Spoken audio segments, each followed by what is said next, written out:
अस्सलाम वालेकुम दोस्तों। दादा ते पोता एक दिन बैठे, पोते का नवा नवा विआह होया होवे ते दादे ओहदे ने कहा पुत तेनों तीन गल्लां समझाउणा चाहुंदा ते उन्हां ते अमल करी। पोते ने कहा हुक्म करो दादा जी दसो। ते दादे ओहदे ने गल्लां कीतियां तीन। उन्हें कहा पुत सब तो पहले घर दे विच बेरी नहीं लाउणी। उन्हें कहा ठीक है दादा जी। दूसरे नंबर ते उन्हें कहा बुढ़ी नूं अपने ढिड दा राज नहीं देना। तीसरे नंबर ते पुलिस वाला बिल ही नहीं बनाउणा।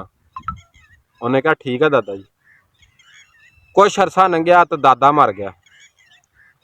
ਉਹਦੇ ਹੁਣ ਜ਼ਹਿਨ 'ਚ ਆਈਆਂ ਤਿੰਨ ਗੱਲਾਂ ਵੀ ਦਾਦੇ ਮੇਰੇ ਨੇ ਆ ਤਿੰਨ ਗੱਲਾਂ ਸਮਝਾਈਆਂ ਸੀ, ਵੇਖਾਂ ਤਾਂ ਸਹੀ ਇਹਨਾਂ ਤੇ ਕੀ ਆ, ਵਾਕਈ ਗੱਲ ਸੱਚੀਆਂ ਕਿ ਐਵੇਂ ਝੂਠੀਆਂ ਹੀ ਆ। ਉਹਨੇ ਘਰ ਦੇ ਵਿੱਚ ਬੇਰੀ ਲਾ ਲਈ।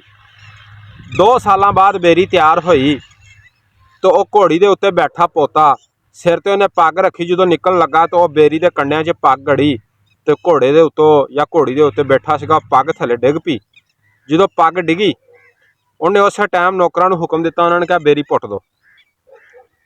ਉਹ ਬੰਦੇ ਨੇ ਬੇਰੀ ਪਟਾਤੀ।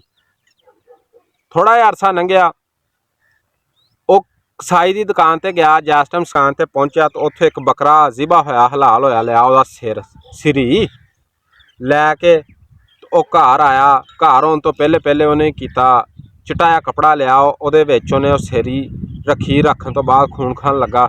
ਲਿਆ ਘਰ ਆਪਣੀ ਘਰ ਦੀ ਨੂੰ ਕਹਿੰਦਾ ਕਿ ਮੇਰੇ ਕੋਲ ਬੰਦਾ ਕਤਲ ਹੋ ਗਿਆ, ਬਾਹਰ ਲੜਾਈ ਹੋਈ ਆ ਤੇ ਮੈਂ ਉਹਦਾ ਗਾਟਾ ਲਾਤਾ, ਤਾਂ ਆਹ ਸਿਰ ਨਾ ਪੇਟੀ 'ਚ ਸਾਂਭ ਕੇ ਰੱਖ ਦੇ। बुढ़ी ने सिर पेटी च रखता। इन्नी गल करते कराते उन्होंने पता सी मेरा पुलिस वाला बिल ही 2-3-4 बजे मेरे को इत्थे मिलण वास्ते मैनूं आउंदा। उन्होंने पता सी भी उन्हें मैनूं मिलण वास्ते आउणा। वो कीता उन्हें डेरे 'च चल गया। वो घर आया, जिस टाइम तो उन्हें बूहा खड़काया तो अगों घर दी निकली। उन्हें कहा आजो भाजी चाह पानी। पुछण तो बाद पुलिस वाला कहंदा भाभी मैनूं कोई परेशान जी लगदी, की गल आ, तबीयत ठीक आ? खैर करदे कराउंदे ना पहले तो चुप की रही। बाद उन्हें गल की कि तेरे भाई को अद्धा बाहर लड़ाई हुई है तो तेरे भाई को बंदा कतल हो गया। उन्हें कहा अच्छा। तो उन्हें कहा मैनूं उन्हें सिर लिया के दिता तो मैं पेटी च रखता वा। उन्हें कहा ठीक है।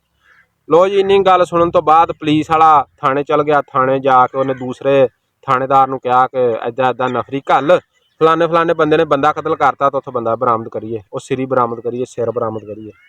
वो आ गए उत्थे। ਉਹਨੂੰ ਪਤਾ ਸੀ ਪੁਲਿਸ ਵਾਲੇ ਨੇ ਆਉਣਾ।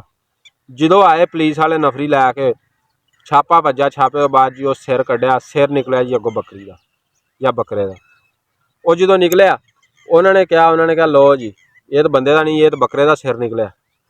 ਉਹਨੇ ਉਸੇ ਟਾਈਮ ਆਪਣੀ ਘਰ ਦੀ ਨੂੰ ਕਿਹਾ, ਉਹਨੇ ਕਿਹਾ ਸੱਚਾ ਮੇਰਾ ਦਾਦਾ ਕਹਿੰਦਾ ਸੀ। ਮੈਂ ਅਜ਼ਮਾਉਣਾ ਚਾਹੁੰਦਾ ਸੀ ਮੇਰੇ ਦਾਦੇ ਨੇ ਕਿਹੜੀਆਂ ਗੱਲਾਂ ਤਿੰਨ ਕੀਤੀਆਂ, ਇਹਨਾਂ ਦੇ ਵਿੱਚ ਵਾਕਈ ਕੋਈ ਦਨਾਈ ਹੈਗੀ ਕਿ ਨਹੀਂ। ਲਿਹਾਜ਼ਾ ਦਾਦਾ ਮੇਰਾ ਸੱਚਾ ਸੀ। उन्हें किया, उन्हें उस टाइम बुढ़ी अपनी नूं तलाक दी। उन्हें कहा अज तो बाद तू मेरी माँ भैन लगती, जा चल जा इत्थों। तलाक दे दी।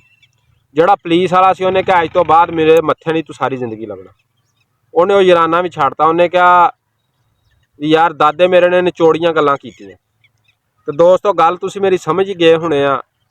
गल सियाणे जो कोई समझाउंदे आ, कोई दसदे आ, उहदे विच जरूर कोई हिकमत कोई दनाई हुंदी आ। ते ਅਸੀਂ ਅਜੇ ਉਹ ਗੱਲਾਂ ਤੇ ਨਹੀਂ ਪਹੁੰਚਦੇ ਜਿਹੜੇ ਉਹ ਟਾਈਮ ਕੱਢ ਚੁੱਕੇ ਹੁੰਦੇ। ਪਹਿਲੇ ਬਚਪਨ ਤੋਂ ਜਵਾਨੀ, ਜਵਾਨੀ ਤੋਂ ਬੁਢਾਪਾ, ਉਹਨਾਂ ਨੇ ਸਾਰਾ ਕੁਝ ਹੀ ਵੇਖਿਆ ਹੁੰਦਾ ਇਸ ਉਮਰਾਂ ਦੇ ਵਿੱਚ। ਤਾਂ ਉਹ ਫਿਰ ਸਾਨੂੰ ਨਸੀਹਤਾਂ ਕਰਦੇ ਤਾਂ ਅਸੀਂ ਉਹਨਾਂ ਦੀਆਂ ਨਸੀਹਤਾਂ ਜੇ ਅਮਲ ਕਰ ਲਈਏ ਨਾ ਤਾਂ ਅਸੀਂ ਬਚ ਜਾਈਦਾ। ਤਾਂ ਗੱਲ ਚੰਗੀ ਲੱਗੀ ਹੋਵੇ ਵੀਡੀਓ ਨੂੰ ਲਾਈਕ ਕਰੋ, ਚੈਨਲ ਨੂੰ ਸਬਸਕ੍ਰਾਈਬ ਕਰੋ ਤੇ ਵੀਡੀਓ ਨੂੰ ਸ਼ੇਅਰ ਕਰੋ। ਮੈਂ ਤੁਹਾਡਾ ਆਪਣਾ ਮਿੱਠੂ ਖਾਨ।